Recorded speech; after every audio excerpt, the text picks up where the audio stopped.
அஸ்ஸலாமு அலைக்கும். Welcome to Fauzi's homemade. இது சாலியா, இது சதகுப்பை.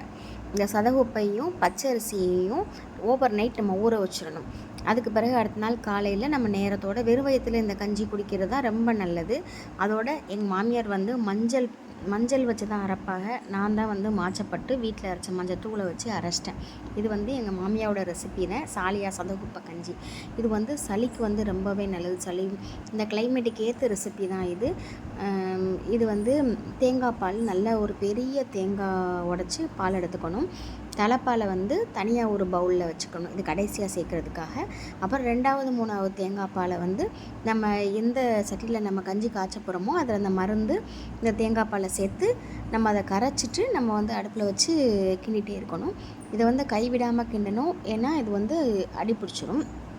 இது சளிக்கு மட்டும் இல்லை, இது ரொம்ப இப்போ லேடிஸ்க்கும் ரொம்ப நல்லது. இது இம்யூனிட்டி பூஸ்ட் ஆகும். மீன்வைல் நம்ம கருப்பட்டியை இன்னொரு அடுப்பில் வச்சு கரைச்சா போதும். பாகுப்பதம் அதெல்லாம் எதுவுமே இல்லை.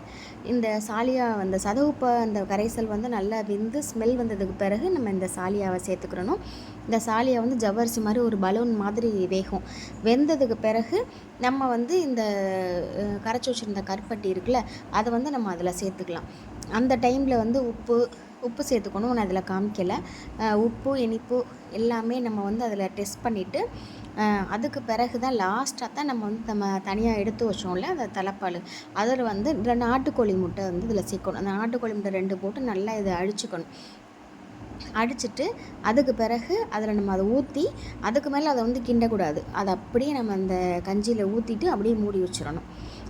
அது ஒரு 10 நிமிஷம் கழித்து அது ரெடி ஆயிரும். அந்த சூட்லேயே அந்த இதெல்லாம் வெந்துடும். அதுக்கு பிறகு என்ன பவுலில் ஊற்றி எல்லோரும் குடிக்க வேண்டியது. அந்த கஞ்சி மருந்து அப்படின்னு நினைக்க வேணாம், ரொம்பவே டேஸ்ட்டாக இருக்கும். அப்புறம் இந்த சதகுப்பையை அரைக்கும் போது மிளகு வச்சு அரைக்கணும், நான் சொல்ல மறந்துட்டேன். அப்புறம் பசங்களுக்கு லீவ் தானே, போர் அடிக்குதுன்னு எல்லோரும் கிளேயில் வச்சு எல்லாம் பண்ணிகிட்டு இருந்தாங்க. இந்த பீ தான் கொஞ்சம் முரட்டு பயல் ஆகிட்டாங்க.